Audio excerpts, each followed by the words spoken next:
Nós voltamos com o Jogo do Poder, recebendo o advogado Luiz Alfredo Toné, candidato à presidência do Jockey Clube Brasileiro, contando com a participação do jornalista Walter Diogo, que no bloco anterior deixou uma pergunta ao doutor Luiz Alfredo. Jockey, eu vou repetir. Diogo, por gentileza, vou repetir porque repita a pergunta. Eu disse ao senhor que eu estou preocupado com as finanças do jockey. E hoje não dá lucro, a corrida não dá lucro. E o jockey também está no vermelho.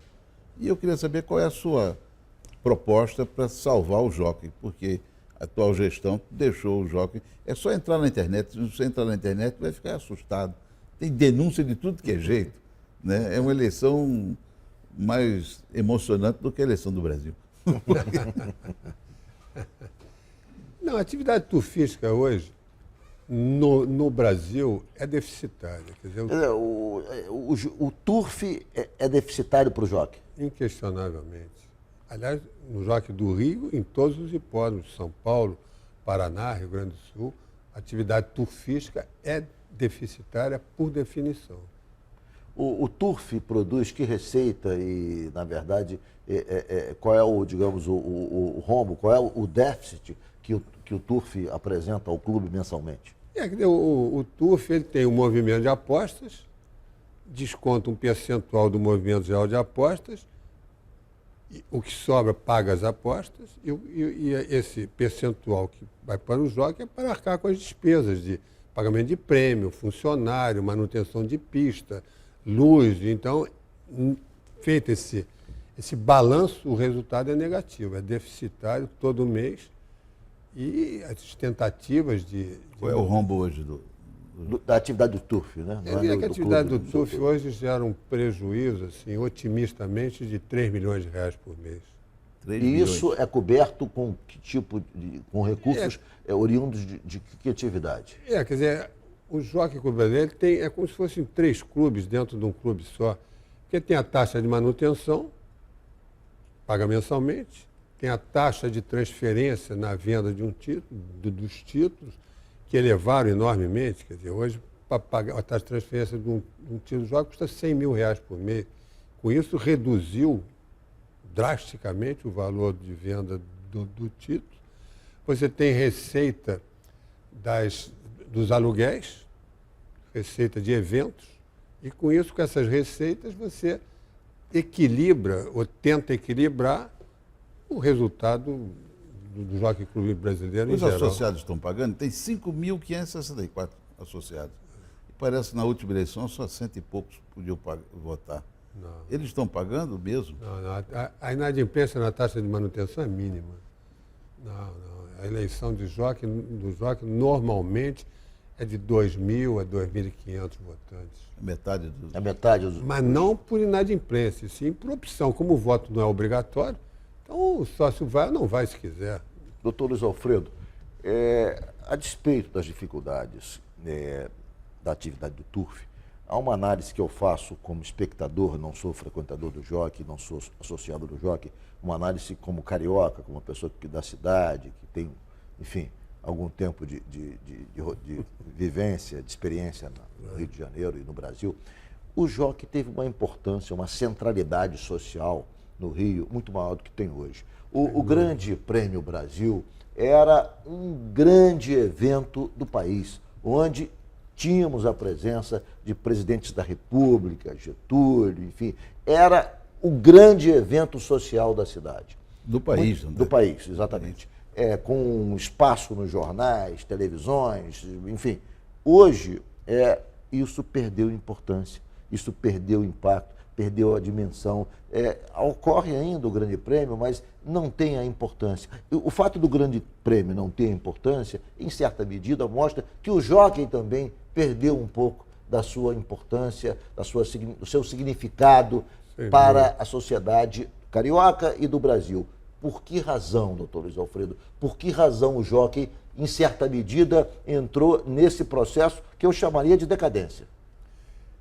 Na realidade, quando mudou a capital, foi o primeiro momento em que o Grande Prêmio Brasil perdeu, de certa forma, a importância, porque o Jockey Clube Brasileiro era um reduto de encontro de políticos. Quer dizer, você tinha políticos de grande expressão, que eram até proprietários de cavalo de corrida, E era um centro, diria eu, centro. o centro das conversas políticas. Os rumos do Brasil passavam pelo Jockey Club. De certa forma, ali passavam. você tinha os grandes encontros com políticos, de expressão na nacional. Na A sede sede do do centro, centro, então, os almoços. Com políticos de expressão nacional, os almoços no centro. Tudo isso se perdeu ao longo do tempo. Sem dúvida. Mas com a mudança da capital, imediatamente a influência política diminuiu, né? E com isso foi perdendo importância. E o Jockey Club, quer dizer, não houve uma renovação, essa que é a realidade. Quer dizer, o turf começou a perder importância no sentido de atrair novos turfistas e novos apostadores. Ou seja, os apostadores do turf são de gerações passadas. Não houve uma renovação. Esse tipo de jogo, mais ou menos como acontece até com o jogo do bicho. Quer dizer, os jovens não se interessam por esse tipo de jogo. Na verdade, hoje, com a multiplicação de jogos eletrônicos Exatamente. e pela internet e tal, e também outros jogos oficiais no Brasil, a atividade do turf foi perdendo esse apio, essa condição de Ela atrair perdeu novos também, Roberto, apostadores. Ricardo, perdeu também a televisão.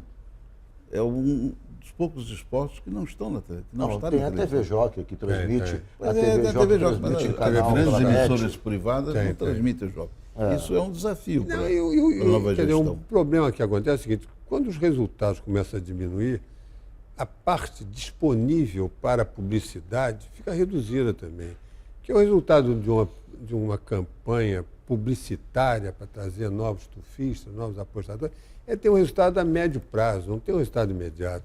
E como o Jockey Club brasileiro, o dia a dia dele é de extrema dificuldade em relação aos resultados, a publicidade ficou um pouco prejudicada. E como não há publicidade, os jornais se interessam menos, e com isso vai É um processo em cadeia. em cadeia.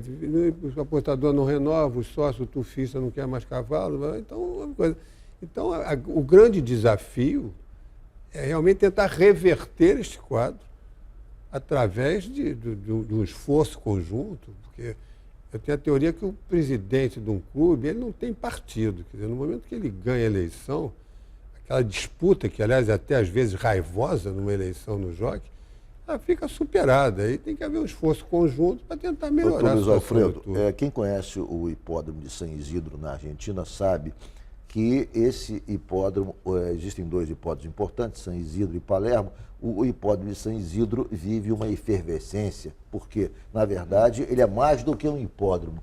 Ele é um cassino. Você tem lá dentro máquinas de caça-níquel, de toda espécie de Palermo. É o contrário, é o de Palermo. Então eu troquei as bolas aqui, me corrija, por favor. É o de Palermo. Então, existem máquinas, existem, enfim, várias atrações de jogos que não são especificamente atrações do turf. É saída, eu diria o seguinte, transformar o Jockey Club quase que num semi-cassino, seria a saída para viabilizá-lo economicamente? A Argentina é um exemplo muito vivo disso. Quer dizer, o hipódromo mais importante na Argentina era o Jockey Club de San Isidro. Em segundo plano, o hipódromo de Palermo. Houve permissão para operar máquinas no hipódromo de Palermo e não em San Isidro. Com isso, o hipódromo de Palermo subiu e o hipódromo de San Isidro ficou estacionário. Então, o que evidencia isso? É que apostas paralelas incrementam a curiosidade. E como o Jockey Club de Palermo, por exemplo, ele tem um percentual sobre o movimento das máquinas, etc., ele subiu muito, paga prêmios muito maiores. Há possibilidade no Brasil de avançar nesse sentido? Diogo, complementa. Eu tenho a impressão que poderia criar outros tipos de eventos dentro do jockey, não? Esses eventos sempre existiram, quer dizer, tem muitos eventos dentro do jockey, mas não diretamente vinculados ao turf.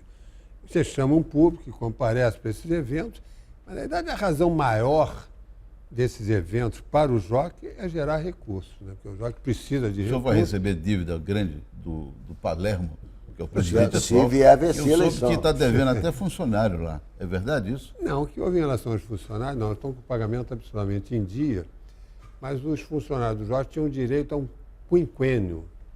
E esse quinquênio, na administração, na atual administração, deixou de ser pago.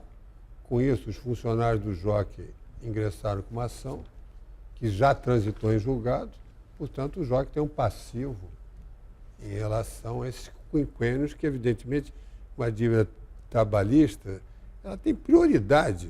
Você não pode deixar um funcionário insatisfeito, que é o que está acontecendo atualmente, de modo que esse pagamento desse quinquênio realmente deve ser uma coisa que deve ser feita imediatamente. Eu vou fazer um rápido intervalo e volto em 1 minuto com o Dr. Luiz Alfredo Toné.